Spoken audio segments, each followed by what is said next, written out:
Hi class.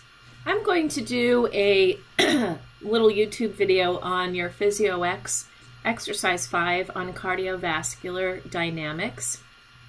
And the first one I want to go over is for activity 1. In activity 1, you studied the effect of blood vessel radius on the effect of flow rate. Remember, flow rate is in volume per unit of time, as shown here in chart 1. And the important thing to remember is from Poiseuille's law that radius is to the power of 4, and it is in the numerator of Poiseuille's law. So if you look in your PhysioEx workbook, there is an equation for Poiseuille's law, and radius is in the numerator, which means it's going to have a direct relationship with flow rate, which means if radius goes up, we think of vasodilation, flow rate will go up. But this is not going to be in a direct linear relationship. Instead, it's going to be in the exponential form. So for an example, if we just look at radius going from 2 to 4, that's a doubling. That's a doubling of the radius. We do not see a doubling of the flow rate. In fact, we see the flow rate going up to the power of 4. Similarly, if we go from 2.5 to 5, that is also a doubling of flow rate. So again, Poiseuille's law. I can learn to understand you much better if I can get So flow rate going from 2.5 to 5 is going to be a doubling of the radius, but it is not going to be a simple doubling of flow rate. It's going to be to the power of 4. Now we moved on to activity 2, and in activity 2, we were looking at the effect of viscosity on blood flow rate. Viscosity is in the denominator of Poiseuille's law. That means there's going to be an inverse relationship. If viscosity doubles, flow will be cut in half. And if we see this, if you go from viscosity of 1 to 2, we see that the flow rate has been cut roughly in half. If we go from 2 to 4, we again see that the flow rate has been cut in half. Moving on to activity 3, studying the effect of blood flow rate on vessel length, or from vessel length.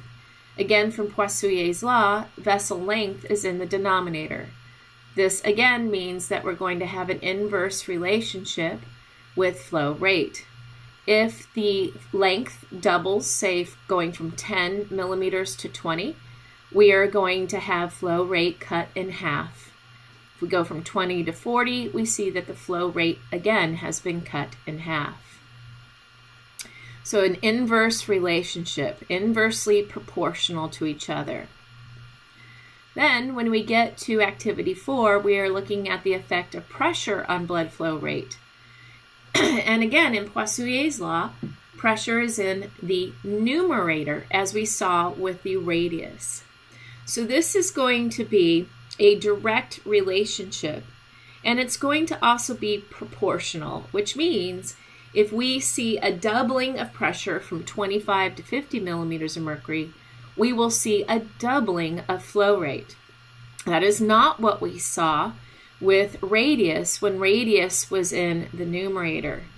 So radius and flow are going to be directly related, but again, as it shows here in the answer for activity question 3, it's going to be in the exponential fashion. It is not linear. And then the next thing that we're going to talk about after activity 4, we're going to see in activity 5 that we're going to study the effect of blood vessel radius on how this affects the heart activity. So the right radius is going to represent the radius of the aorta, which is the blood vessel exiting the left ventricle. And as you can see, when the right radius, the aortic radius, goes up from 3 to 3.5 to 4, there's less pressure on the blood ejected. You can think of this as the baroreceptors now detecting less stretch, less pressure. And what would the commanding output response be from the brain to the heart? You can see here in the pump rate column that the pump rate or heart rate goes up. And this is according to our baroreceptor reflex arc that we learned in lab last week. If there is less pressure detected in the aorta because we have a bigger radius, we have vasodilation, notice that the pump rate went up. And if pump rate goes up, we're going to see more flow rate. Remember, cardiac output is a flow rate. Cardiac output is stroke volume times heart rate. In activity 6, we then studied the effect of stroke volume on pump activity.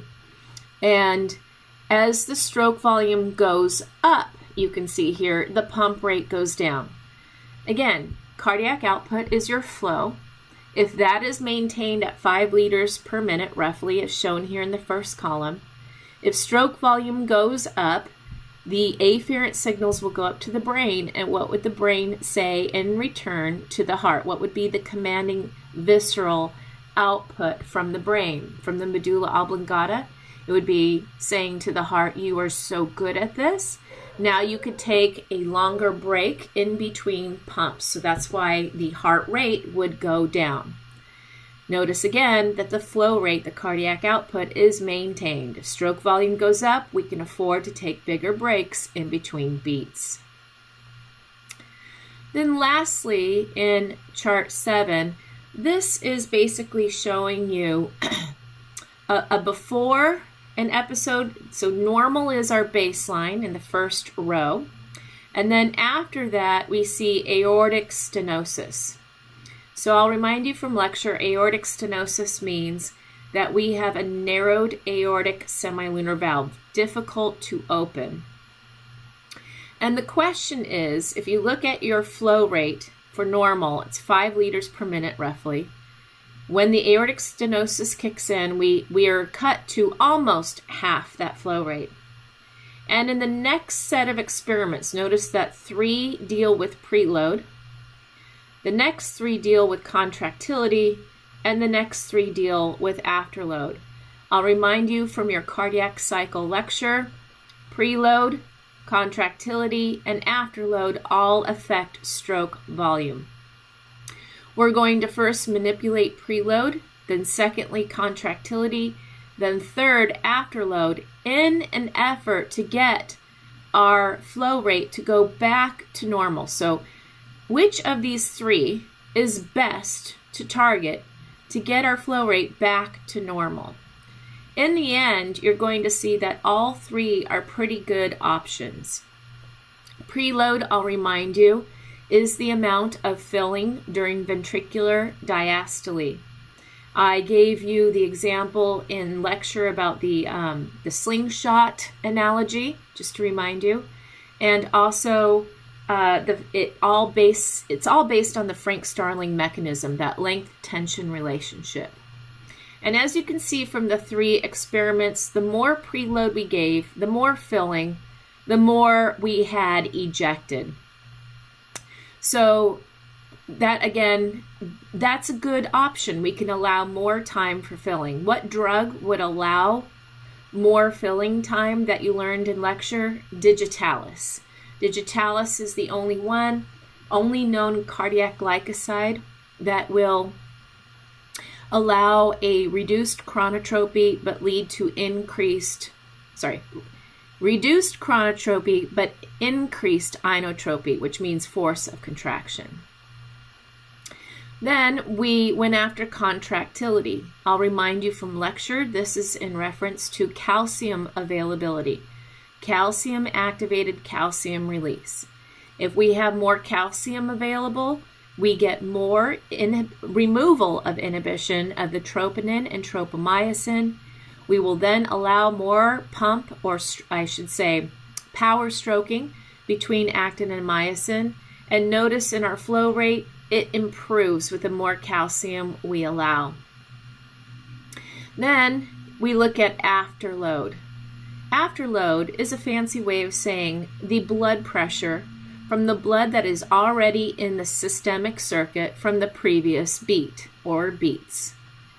So that means systemic blood pressure.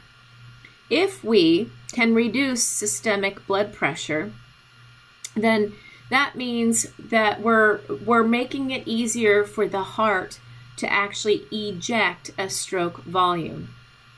So again, when we make it easier for the heart to eject that stroke volume, we get an increase in the flow rate. And again, you can look at this as right over here, beaker, pressure in the right beaker, that reflects pressure in the systemic circuit. We go from 80 to 60 to 70. So we're reducing the afterload. And when that happens, the heart is able to get a better stroke volume. And notice that our cardiac output improves. Some of the review questions at the end of this exercise ask you to figure out which of these three methods was in fact the better to use. And I think that's a ridiculous question, because if you look at the increased preload, we get about 4,500. When we get to when we get to increased contractility right here, we get even better. This right here is a typo. It should say increased contractility, not decreased. We get to about 4,600. Decreased afterload right here, we get to 4,600. So clearly for increased contractility and decreased afterload, we get the same values and pretty close value for increased preload. So I think that's kind of a silly question to go after. So I'm going to spin it a different way. Which of these three techniques, increased preload, increased contractility, decreased afterload, would be helpful, or how would we go after them clinically, I should say, for an aortic stenosis? Well, just to draw from lecture, things that we heard from lecture, increased contractility and more preload, that would be your digitalis. Digitalis would help with both of those. We would get more time for filling, that's our increased preload, and we would have more availability of calcium. We can also go after increased contractility.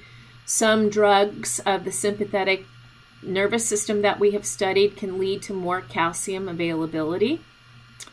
As far as decreasing afterload, that would be your typical blood pressure medications that would reduce systemic blood pressure. So those are all ways that we can go after clinically to help someone with an aortic stenosis. Of course, replacing that valve or surgically correcting it would also be an option. All right, that's our review for this activity.